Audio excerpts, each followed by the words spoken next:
Naku po, mga kababayan. Breaking news ito. Grabe ito si Manong Chavit. Nanawagan na, mga kababayan, sa mga general at mga kapulisan. Grabe itong kanyang pahayag.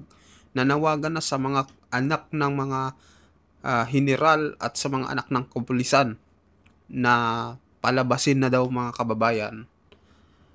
Para nga pabagsakin na daw itong si PBBM, mga kababayan. Grabe itong pahayag ni Manong Chavit Singson dahil nga sa mga nangyayaring korupsyon dito sa Pilipinas. Talagang araw-araw ay hindi siya natatahimik, mga kababayan, at may banat sa gobyerno at may mga ipinakita pa siyang ebidensya patungkol dito sa flood control sa Ilocos Norte, mga kababayan. Grabe, magugulat kayo dito sa kanyang sinabi. Ito na, panoorin natin. Po ako sa mga anak ng mga general, anak ng mga pulis, payagan niyo po yung mga anak niyo dahil kinabukasan po nila ito.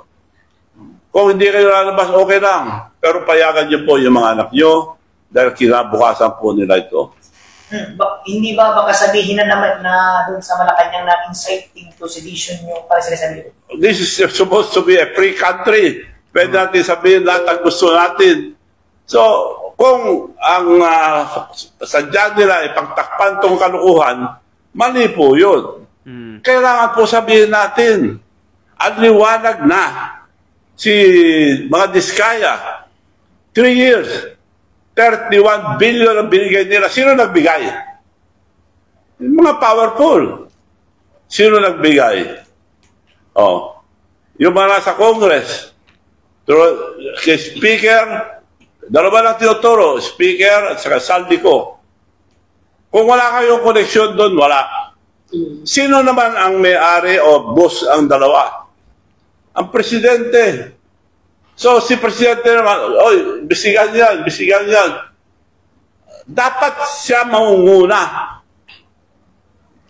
Ayun, mag-resign daw tayo lahat. Hindi po ako pabor diyan mag-resign lahat. Marami naman matitino, mga leaders, hindi naman lahat masama.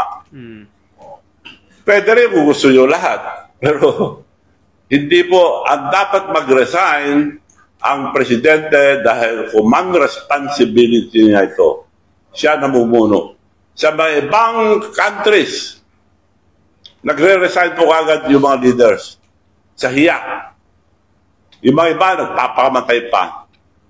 Kung yung mga iba, mga kabataan lang, recently sa Madagascar, tanggal yung Prime Minister, kabataan nag-rally, matatapang sila. Pero naniniwala ko, mas matapang ang mga Pilipino. Ipaglaban natin ang ating mga kabataan, suportahan po natin sila dahil kinabukasan po nila ito. Based po sa investigation nyo, doon po sa Ilocos Norte, may certain numbers po ba tayo dyan kung ilan po yung nakita yung some standard or ghost project doon? Isa lang ito, may darating pa. Gusto nyo pakita ko? Okay, sir. Pakita nyo nga dito sa Ito na guys, screen. papakita na. Isa lang po ito. Ay, sige. Gusto ko muna diwalagan yung balik nila sa akin na meron daw sa trap sa akin, sa trap. Inaamin ko sa amin yan pero wala kami pangalan. Now, yung anak ko, kalalagay lang pangalan niya dahil umutang. So yun, sinasabi ko lang, totoo.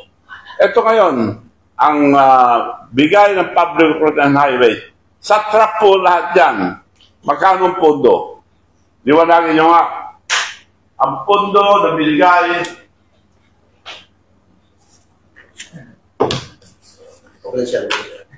ito. Nag-umpisa pa ito 2017. Hindi, resulta na ito. Binig po ito. Noong 21, walang pondo. Noong 23, walang pondo.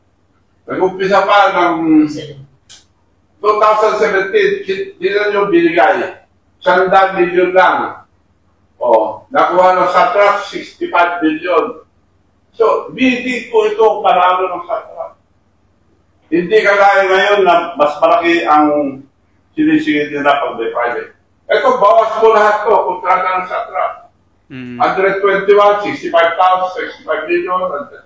18 million, 50 million, 51 million, 24 million, 54. Di wala 1 million. Paano mo matatapos yung diversion road na ganun? 2021, walang tondo binigay. Panahon na ni Presidente 23, walang binigay. Wala nang pondo. Paano namin tatapusin? Tama. So yan, pwede na nag-bisikan lahat. Pakukulong po lahat yung mga engineers at satra kung may kabukuhan. Yun po, banat nila sa akin, totoo, pirtado ng Public Works and Highway. Nakakuha kami in how many years? 17, 18, 19, 20, 21, 22, 23, 24, 25. 9 years! Yan ang nakuha namin. Ang estimate, 924 million. Nakuha namin 780. 200 million na bawas. Yan ba kalukuhan? Yan ang kulay na bidding. Oh, yun, tapos na. Kung na tayo ngayon sa ano. Locos Norte, sir. Locos Norte. Yan. Ito, sa Locos Norte. Ito na guys, pinakita na yung ebidensya, no, na nakuha ni Manong Chavit na flood control daw ito sa Ilocos Norte. Gabi, naghahabol sila ng project na yun. Sila, overtime. Pakita mo yung araw. Nag-overtime daw kahit gabi, mga kababayan. Ito po ang mga project sa Ilocos Norte. Yan po ang flood control nila. Yan, wala kayong makita. Parang multo, wala kayong makita na project. At hindi ba ito si Manong Chavit, no? Parang mga multo daw eh. Bintar. Sa Bintar. Sa Parpar. Parparoro, sir. Parparoro Bintar. Parparoro Bintar. Uy, yung ano, wala eh, no? Isa lang po ito. Marami po akong iba. Nagkahabol sila, nagre-repair. Antay ba ICI bago ma-repair kung maka substandard. Pero hindi na mahabol dahil yung mga iba wala. Makita mo ang iba, marami pang mga pictures. Yan. Yan ngayon ang mga flood control nila doon.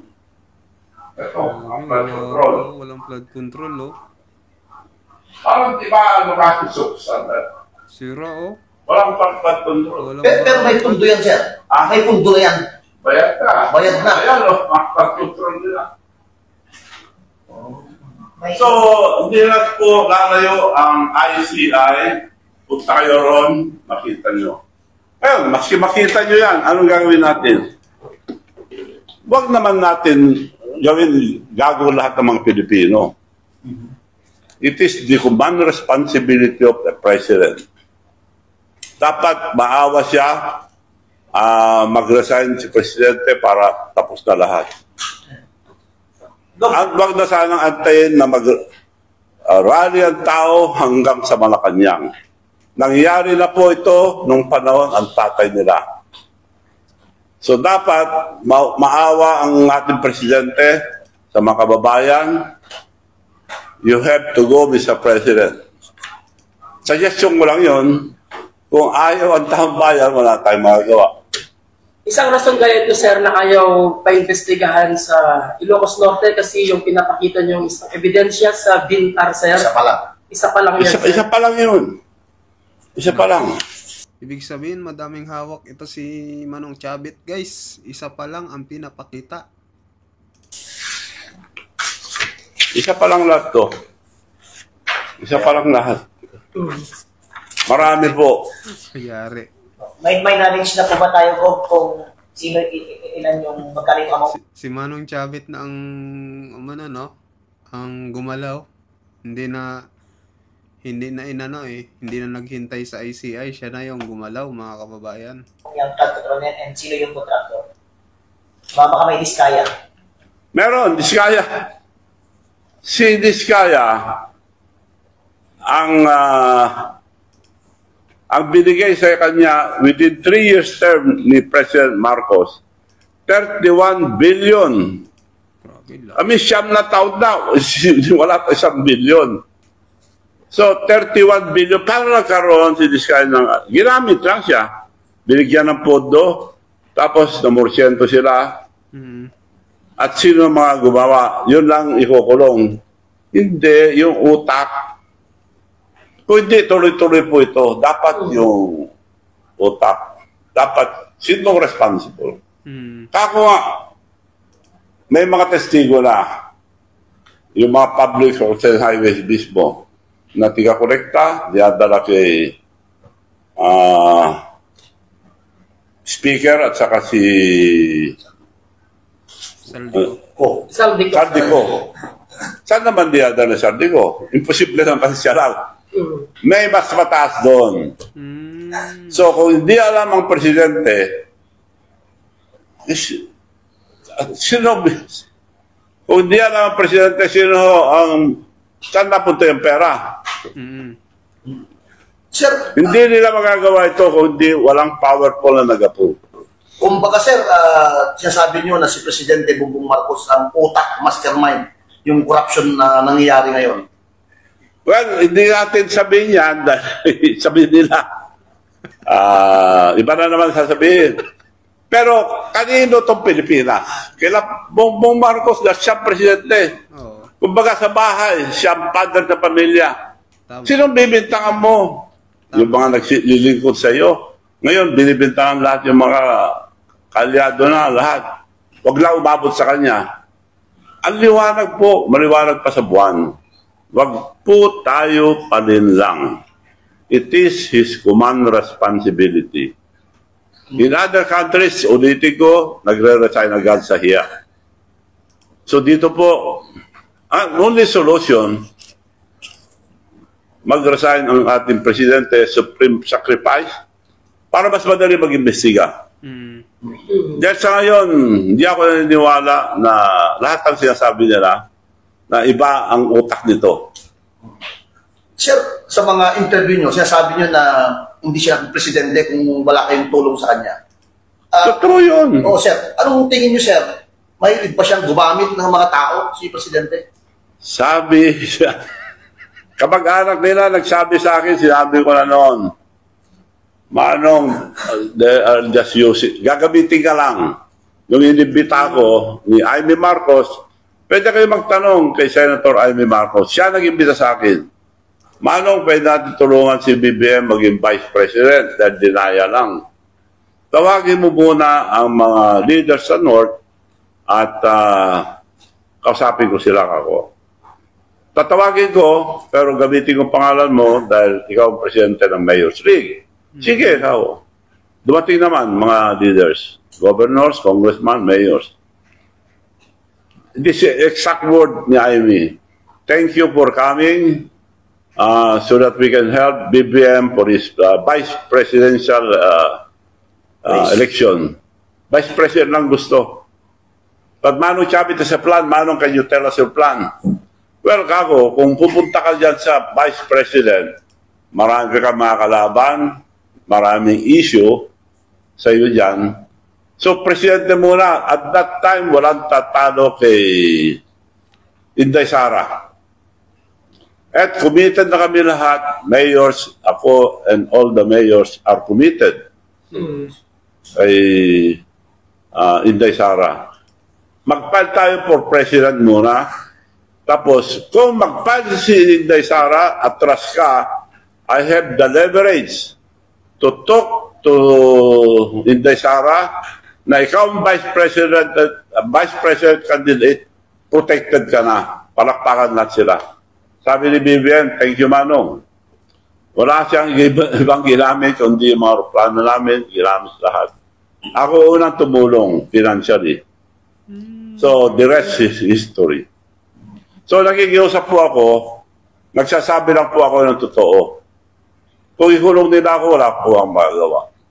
Pero wag po tayong matakot, mga kababayan, dahil future ang ating mga anak at anak ng mga susunod na henerasyon. Pagpakawala niyo ito, magiging masamang president. So, tulong-tulong po tayo. Marami pong suggestion sa Senate, but I will stick to my suggestion. Si Presidente ang mananagot dito dahil siya ang Presidente. command responsibilidad niya ito. Siya ang namumuno sa ating bansa. Alam niya lahat to. Kung di niya alam, anong kwenta siyang presidente? Yun lang po. Maraming salamat po sa inyo lahat. Okay, go. So ayun mga kababayan, anong masasabi nyo dito sa statement ni Manong Chavit na talaga namang nakakagimbal mga kababayan, no? Na itong panawagan niya sa mga anak ng mga general, mga marines, mga air force, kung ano-ano man dyan basta sa may AFP, no? Lahat ng anak nila ay nanawagan si Manong Chavit na lumabas na dahil kinabukasan nga ng mga anak nila ang nakasalalay dito mga kababayan.